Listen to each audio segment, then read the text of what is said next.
LaVerne You're Thraen. looking good. Thanks. LaVerne Thraen, 4728 Cass, Omaha, Nebraska.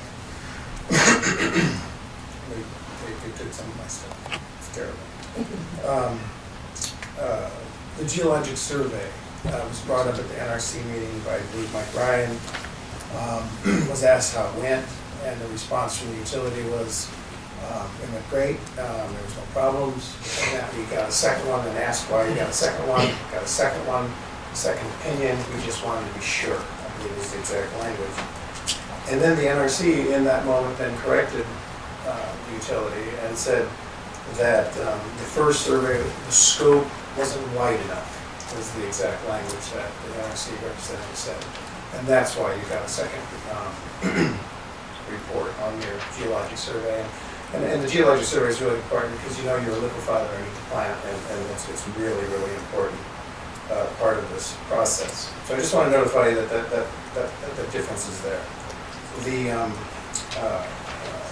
water in the building. You know, I've got a video of the last meeting of you guys saying you got no water in the building, water on the site, no water in the plant, no water in the building, only water on the site, I believe, and then it was reiterated today. Well, I got off the phone from Victor Drix at the NRC yesterday, who said there was a breach in the auxiliary building. Now that is a building. Now you said there was no breach of any building, just today. So there was a breach in the auxiliary. So again, different opinions, it's either true or not. We've been asking you about if any buildings got breached for this entire process, over a year now. It's coming up to it. And you said no. And you said no. But Victor Drix at the NRC yesterday says yes, there was at the auxiliary building. So we're just trying to show you that there's, in the public meetings and here, there's different statements, and people are saying different things, and I don't know what's true. And we're not trying to play gotcha. We really are just trying to find out what the nuclear plant is doing. We do feel it's a costly expense, like Mercedes-Benz that's breaking down. And you know, and we would like to have it shut down, absolutely, you know, because it is a costly expense, something I don't think we can afford.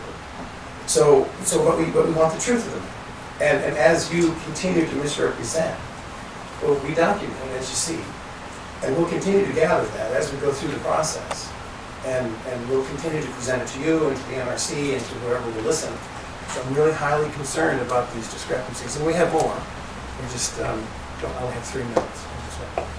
Did Victor Drix tell you what he meant by the auxiliary structure?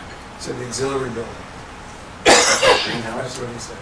No, There was a water breach, and it was through the wiring and the conduits underneath the building, and that they were concerned. And you're still saying that that's not true? There's no doubt there's a concern. And we have the same concern to make sure. That's why we went. So you're saying no water, not one drop. There wasn't a mop full, a mop bucket. There wasn't a sponge. Let him finish. You know, I'm trying to get to that answer because it's He's trying to the keep your crucial answer now and thing. you let him talk, okay? I understand. The crucial thing is, was there a breach other than a drop of water? We refer to the auxiliary building, one of our safety-related structures.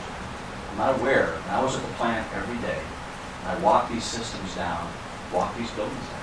I'm not aware of any water in the auxiliary building. Now, when you build a sandbag berm to protect certain areas, certain structures, you will get some seepage. But we build a berm and we build a catch with a small pump to be able to pump that out.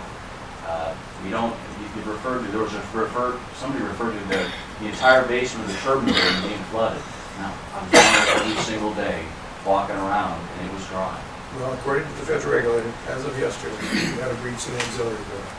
And they were concerned. We'll follow up with I need you to, you know, they're either putting out bad press on you or whatever.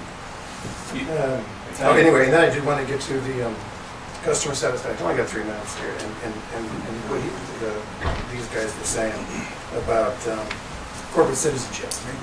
And I'm just wondering, you buy your nuclear fuel from Cameco.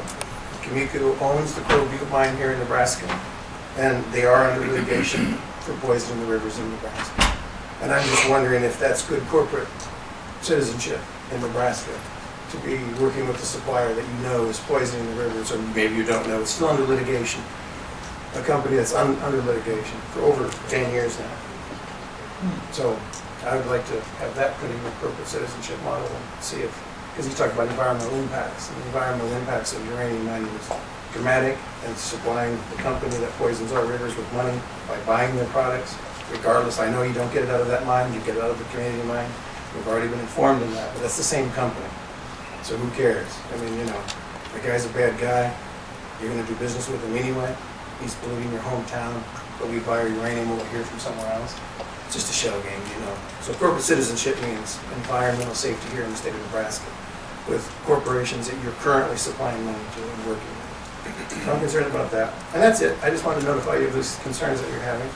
And we'll continue to monitor all the meetings and continue to ask you questions. Thank you very much for your time. I have a question. I'll find out. Who is the "we" that wants the plant closed? Who else are you representing? You Well, said, you I- made a statement, "we." Is that 10 people? When I Is say that we, 1,000 people? Is that- I would suggest that I've done some surveys, and most of the stuff that comes back on the news reporting, if you look at the news reporting on the nuclear power plant, if you look at the comments, the majority of those are shutting down the nuclear power plant. And so we've gone over every single news that you've ever done, we've gone over every single piece, we've researched it to nth degrees to pull these facts out and to look for these discrepancies. So and we also looked at the comments of those news pieces, and those news pieces, the majority of those are, and the environmental movement, and I've been part of that for 30 years. So I always say we, yeah, I've started this a long time ago. So I've been in the state legislature in '92, because you guys were saying wind energy didn't work, and I was holding the wind turbine in my hand. I've been participating in this forever. There's video of me in '92 bringing hydrogen at Earth Day.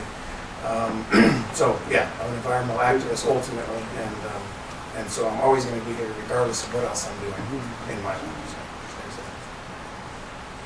If you want So to- there's not a known interview. No, I mean, you know, if you ever want to be known by somebody, if you know, the activists are always told people against polluters. That's the group that represents everybody. So you know, so yeah, we're just people against polluters. But since you have two Thank you. polluters. All right. Thanks. Thanks.